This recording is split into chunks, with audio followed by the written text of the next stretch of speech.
Dear brothers and sisters in Christ, imagine for a moment that today Jesus himself is your examiner. He looks at your heart, your relationships, your reactions, and he gently asks, "How do you mark your faith in me?" In this divine exam of Matthew 5:43-48, what is your score? The question paper is clear, and it is demanding. You have heard that it was said, "Love your neighbor and hate your enemy." But I say to you, love your enemies, and pray for those who persecute you. Be perfect, therefore, as your heavenly Father is perfect. Cf. Matthew 5:43-48. Tax collectors love their friends. Pagans greet their own group. Christians are called to step beyond, to love even their enemies, to bless those who curse, to pray for those who wound. Are we ready to sit for this divine exam with God's grace? Long ago, the scribes and Pharisees tried to reduce the question. God had said, "You shall love your neighbor." They made neighbor smaller and smaller. Only my own people, only those like me, only those who deserve it. Silently, they added another line, "and hate your enemy." But God's law never commanded hatred. From the beginning, it was a law of an ever-widening circle of love. So, Jesus unmasks the distortion. You have heard that it was said, "Love your neighbor and hate your enemy." But I say to you, love your enemies. Bless those who curse you. Do good to those who hate you. Pray for those who persecute you. Why? So that you may be children of your Father in heaven.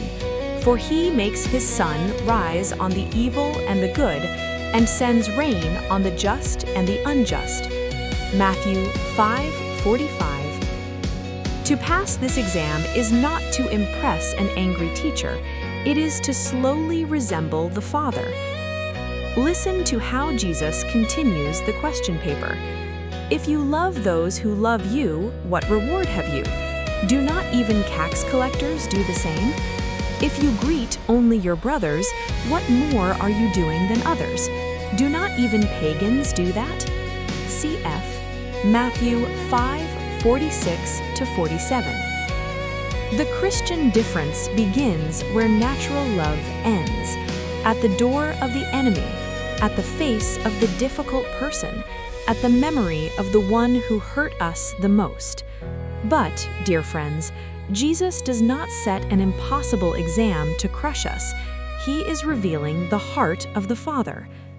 Every single day, God gives sunlight and rain, food, breath, and new chances to those who bless him and to those who blaspheme him. He never approves the sin, but he never stops seeking the sinner. When you and I dare to love our enemies, we step into this rhythm of mercy. We begin to answer the exam in the same handwriting as our Father. Think of a hidden classroom of holiness, the Carmel of Lisieux. There, a young Saint Therese did not dream of great external works, but of a little way of great love. In her convent, there was one sister whose small daily habits irritated her deeply. Noisy, clumsy, once even taking Therese's accustomed place. Everything in Therese wanted to react, to show annoyance, to defend her rights.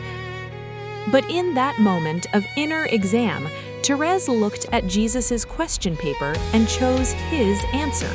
She smiled instead of frowning. She offered her discomfort silently to God.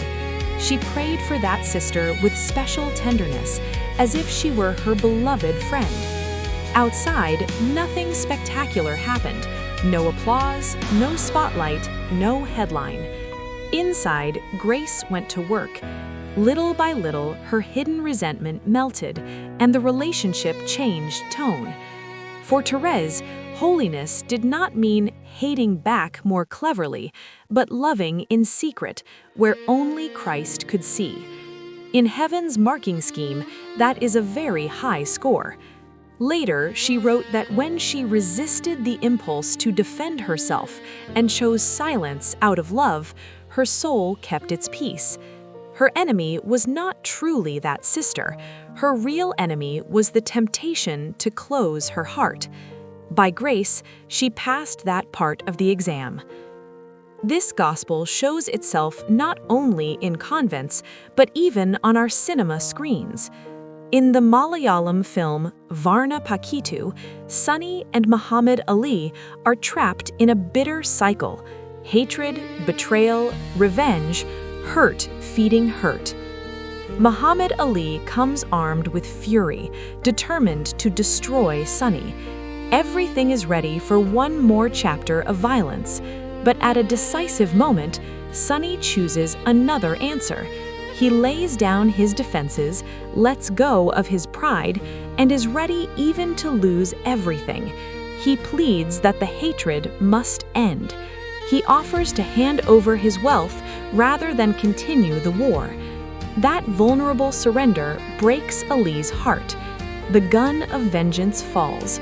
Enemies begin to face each other not as rivals, but as brothers. The colors of their lives, once clashing, slowly begin to blend.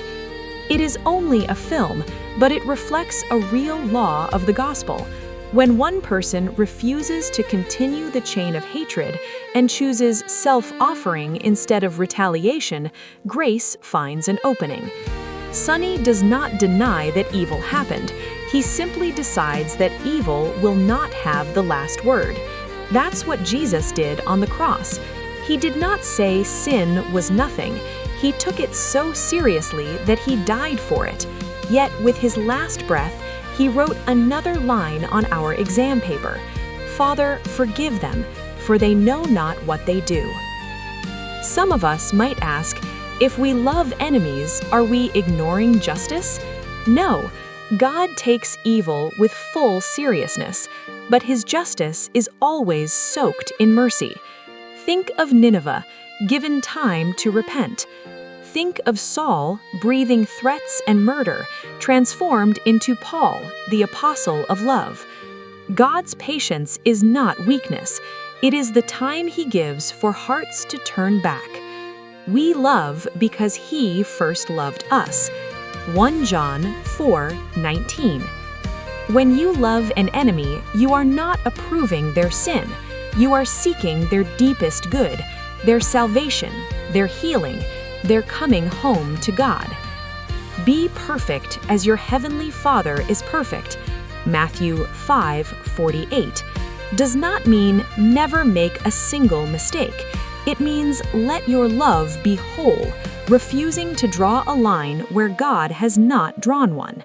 It means allowing the Holy Spirit to stretch your capacity to forgive, to bless, to pray for those who may never say sorry. How can we live this in the ordinary classroom of each day? Think of your day as a small exam of love. In the morning, before the rush begins, name your exam questions. Quietly bring before God 1 to 3 people with whom you struggle: a family member, a colleague, a neighbor, someone who has wounded you. Pray in simple words: Lord, bless them as you bless me. Give them the grace I desire for myself. Already your heart is turning towards the Father's heart. In the daytime, choose one act beyond justice. Do something kind for someone who does not deserve it: a grumpy coworker, a rude driver, a neighbor who never says thank you. Offer a smile, a small service, a patient answer. Your feelings may not change at once, but your will is choosing love, and God is writing that answer in heaven. In the evening, stand quietly before Jesus and let him gently review your paper. Where did resentment rise today? Where did you speak harshly or secretly enjoy an enemy's failure? Where did you, even once, choose to bless instead of curse? Bring your failures and your small victories to his sacred heart. Ask forgiveness where you fell, thank Him where He loved through you. Pray, Jesus, on the cross, you forgave your enemies. Teach me to do the same. And, once a week, take a small step toward reconciliation. A simple greeting, a message, a small favor, or even a Mass or Holy Hour offered silently for someone you avoid. Do not wait for them to change. You take the first step on the road of peace. In this way, your Father in heaven is slowly perfecting your heart, line by line, like a patient teacher. Dear friends, until our last breath, we will probably not score 100% in this exam of love. But that's not the point. This divine exam is not designed to fail us. It is designed to reveal the